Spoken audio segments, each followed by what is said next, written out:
Top boxing news.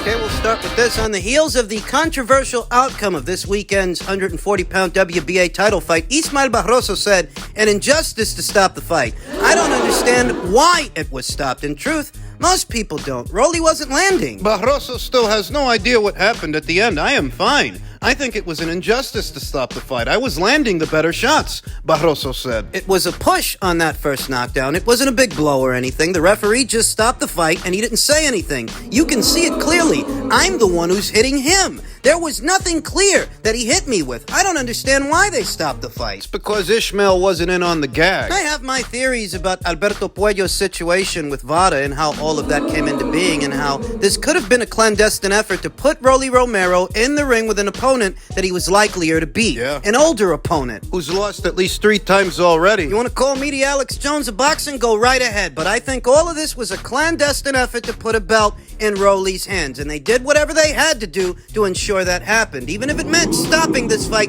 prematurely in front of everyone. With impunity. You think about Rolly Romero and what he said ahead of this weekend's fight. Pay-per-views are all I want. I want a show. I'm the biggest star in boxing. There are some out there who find Rolly Romero's delusions and mild retardation amusing, but I am not one among them. His career is like an entire troll on the entire sport of boxing. I swear it is. It's like a gag they're playing on everybody. It's gotta be. I mean, I can stay here at 140 pounds, Romero told a group of reporters. That's not the problem. But I want to be at 147. I don't want to be at 40. I want to be at 47. The only way I'm going to fight at 40 is if I'm getting pay-per-view fights, because those are what I find entertaining. Otherwise, I'm going to go up to 147 and make all those fights happen up there. Who's this guy gonna beat at 147? Who's he gonna beat of note? Remember that he made these comments ahead of this weekend's fight. Now, having seen this weekend's fight, you tell me if this guy's got the chops to make it as a welterweight. Against who? Who's he gonna beat? Enough effort and chicanery has gone into getting an alphabet title in Rolly Romero's hands. And now that he has it, I think he'll nix any plans to go up to 147. Use that as leverage to maybe get a rematch with Gervonta or a fight with Ryan. He called him out after the fight. I'm thinking about pay-per-views, Romero said. I ain't thinking about no belts. After this, man, I'm just thinking about pay-per-views. That's all I want. I want pay-per-views. I want to show everybody I'm the biggest star in boxing. The guy's delusional. But you see what the guy's saying? He's not concerned with unifying titles with the other champions at this weight. After the fight, he didn't call Subriel Matias out. He called out Ryan Garcia, who's coming off a loss. He didn't call out Matias. He didn't call out Prograis. He doesn't care about the winner of Teofimo Lopez versus Tosh Jailer. He's focused on Ryan Garcia and Gervonta Davis because he figures he can get back on pay-per-view fighting one of them. That's what he figures. I think he'd sooner get Gervonta Davis in the ring later on this fall or sometime early next year before he'd get Ryan Garcia in the ring, because if what he's thinking is that Ryan is going to cross over to Showtime for a second time, It's not happening. and you're not the A-side to that guy either. He continued, Ryan, Tank, me, and Cruz at 140, Romero said, that's a good fight. We can put that on pay-per-view. Romero has been the B-side of one pay-per-view event in his career. His loss to Gervonta Davis. Gervonta Davis, who Rolly's trainer thinks, is going to swerve the rematch with Rolly. What? Saying that Tank wouldn't want to do it again because he knows the danger of it. Danger of what? He knocked this guy out in 6 rounds. You just robbed a 40-year-old man, looks like a 50-year-old man, of an alphabet title in a fight we all know you were losing. Maybe Rolly's coach has a bit of mild retardation. He wouldn't want to do it again because he knows the danger of it, Gordon told BoxingScene.com. And with him going up to being a blockbuster pay-per-view star and all that, and then you get a rematch with Rolly, that's 2 of your toughest fights in your whole career. Because the first fight with Rolly, he knew he would be tested. That put fear in him. And he said it. Said what? If he would have got caught by one of them Rolly punches, it's over. You know what I'm saying. Rolly Romero is not the threat to Gervonta Davis that, say, Shakur Stevenson is, or the winner of Haney versus Lomachenko. And you know why? Why? It's because he beat him already, knocked him out already. The effort you saw this weekend to put that title in Rolly Romero's hands wasn't about turning Rolly into a pay-per-view star. You kidding? It wasn't even about really making Rolly Romero a champion. It was about giving Gervonta Davis an excuse to knock this guy out again. That's what it was about. Now you've got Rolly with the patience, Davis with the patience. Then it's a real chess match, Gordon said. So now, does he really want the smoke? Don't know. We'll have to see where the guts and the balls and the intangibles come in. If they'll take the fight, It's easy to take a Ryan Garcia fight because you knew you were going to beat him. It's not easy to take this fight. Yes, it is, because he knew he was going to beat you, and he did beat you. He did knock you out. The fact that Romero stands here today in possession of an alphabet title only shows you the gradual decay and decline of boxing in the American market, because a guy like this wouldn't come close to fighting for a title in previous eras. He ain't got the talent. Nope. He ain't got the ability. Nobody with a functioning brain cell thinks that stoppage was warranted. The sophistry of Gervonta Davis's core supporters isn't going to fool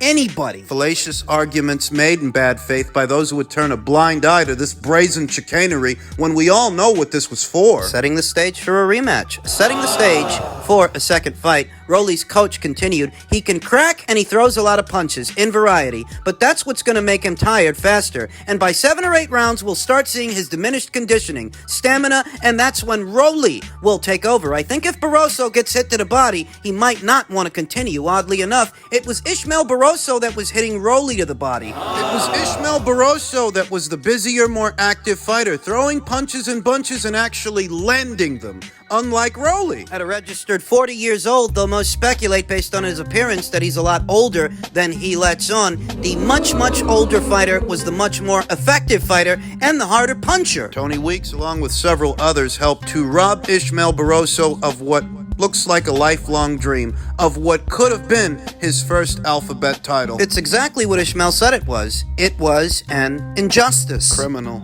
Now, Rolly Romero figures that he can use that newly obtained alphabet title as a segue to a Ryan Garcia fight, not realizing that it was Ryan who famously said, belts don't matter. And if your belt don't matter to Ryan, what leverage do you have over him? What do you think? He's going to cross over to Showtime for a second time for you? You're not Gervonta Davis. And because Ryan lost to Gervonta, that don't make you the A-side to him. No. Because you lost to the same guy. You lost to Gervonta Davis by way of knockout the same way he did. You're not worth the money that this kid is worth. You don't have the social media following that this kid has. A fight with Ryan and Rolly is possible so long as Rolly is willing to pack his bags and go to the zone. Because he ain't Gervonta Davis. He don't call the shots. Not with Ryan. I feel like a rematch between Rolly and Gervonta is likelier to happen than not. Likelier to happen than this. Rolly didn't call out his fellow champions at 140 pounds. Fellow champions like Subriel Matias, who posted this via his Instagram. With a caption that reads, everyone knows the desire I have to face Regis Prograis. It's not a secret.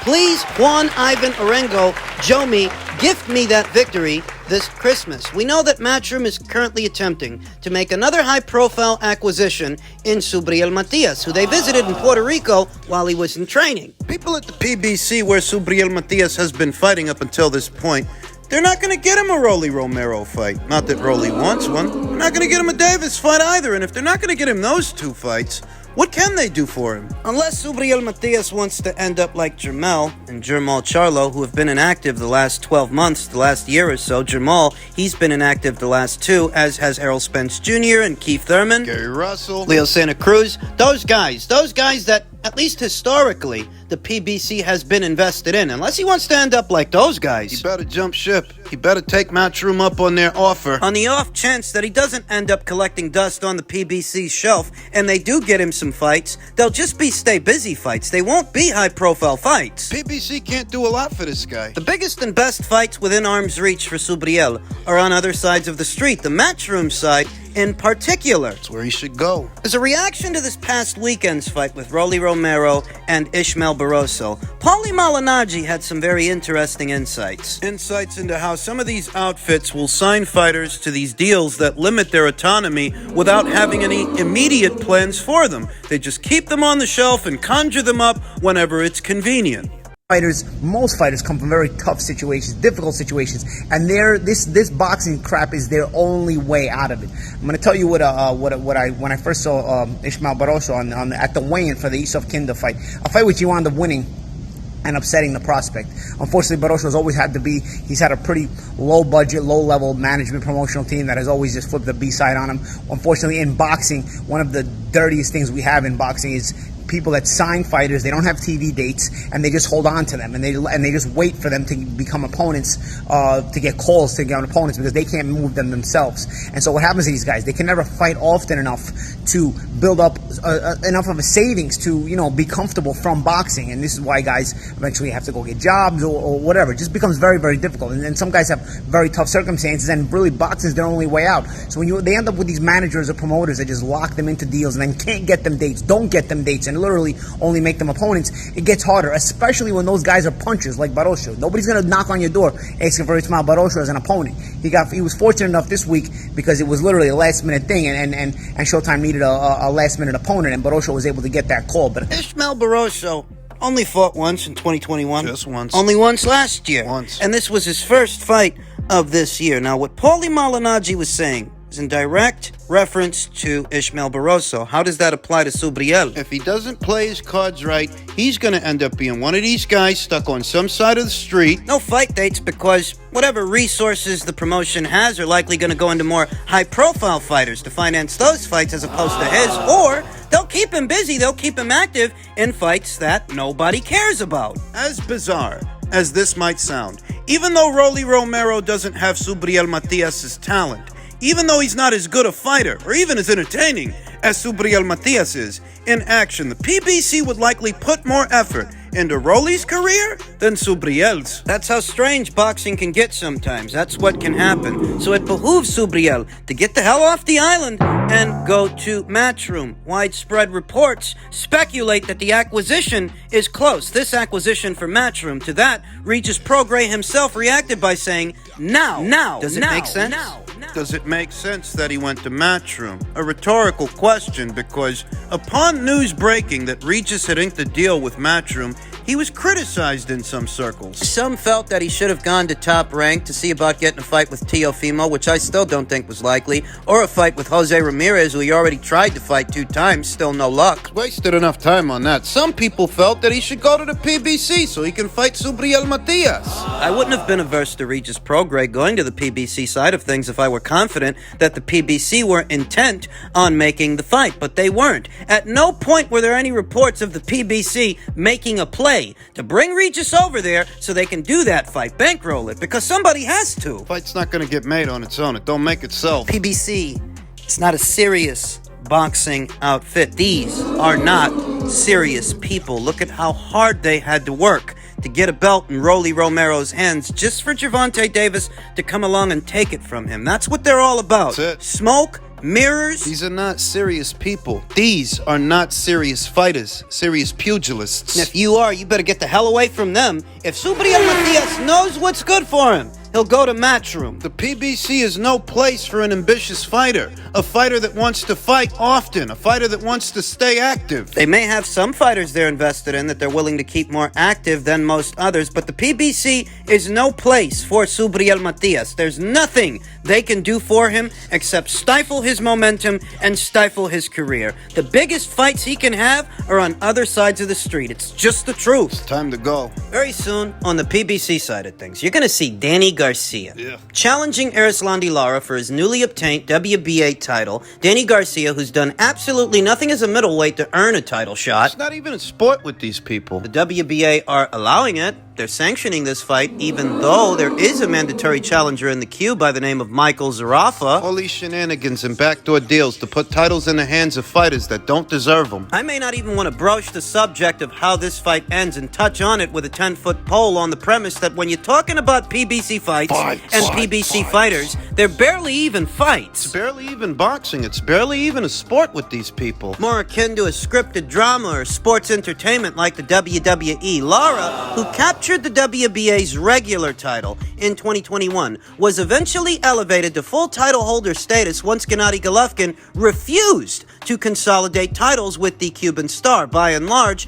Garcia never quite envisioned himself competing in the middleweight division. Nevertheless, with his shot at a world title just around the corner, Garcia took to social media to send his adoring fans one succinct message: 3-division champion, coming soon. Danny Garcia has spent all of one fight as a junior middleweight opposite the ring Jose Benavidez, a common opponent between him and Terrence Crawford. Terrence Crawford, who he used to have a lot to say about back when Terrence was at 140. Once he moved up to 147. Once they were at the same weight, Danny Garcia suddenly became tight-lipped. He ain't got no time for a Terrence Crawford. He does, however, have time for guys Terrence Crawford knocks out. Right. Guy like Jose Benavidez. These are not serious people. These are not serious pugilists. Danny Garcia seeks to extend his career at least a little while longer by leaving the welterweight division where, he might be subject to requests like Garcia versus Boots Ennis or Garcia versus Crawford, Garcia versus Ortiz, Garcia versus a lot of guys that in all likelihood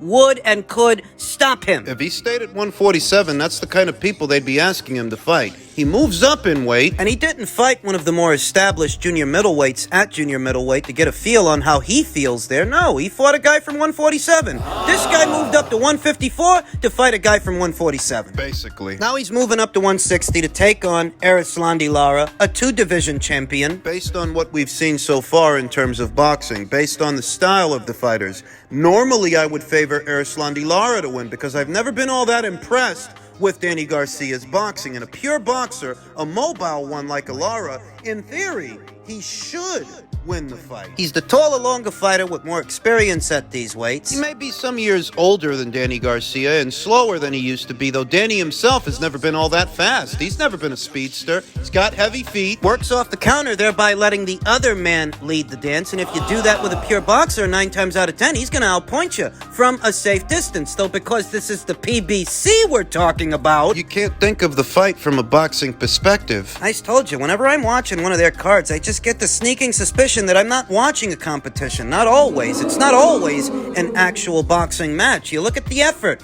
that went into them making this fight happen. They had to get Michael Zarafa to step aside. They wanted to make this fight. Why? What's so important about this fight? I don't think you would have had to pay Michael Zarafa, which you're probably going to end up paying Danny Garcia. Michael Zarafa was a cheaper alternative, and yet you're making this fight. Why? Is it to put a title in Danny Garcia's hands? Lara has never been a marketable fighter. He's never had a fan-friendly style or a massive following. Quite the opposite. Not saying that Danny Garcia was ever anybody's sweetheart. For a long time, Danny Garcia himself was a social pariah, but he is slightly more marketable than Lara. I really don't think of the PBC as a boxing outfit. And depending on the fight, the quote-unquote boxing match, I may not think of it as a boxing match so much as a scripted dance. I'm telling you.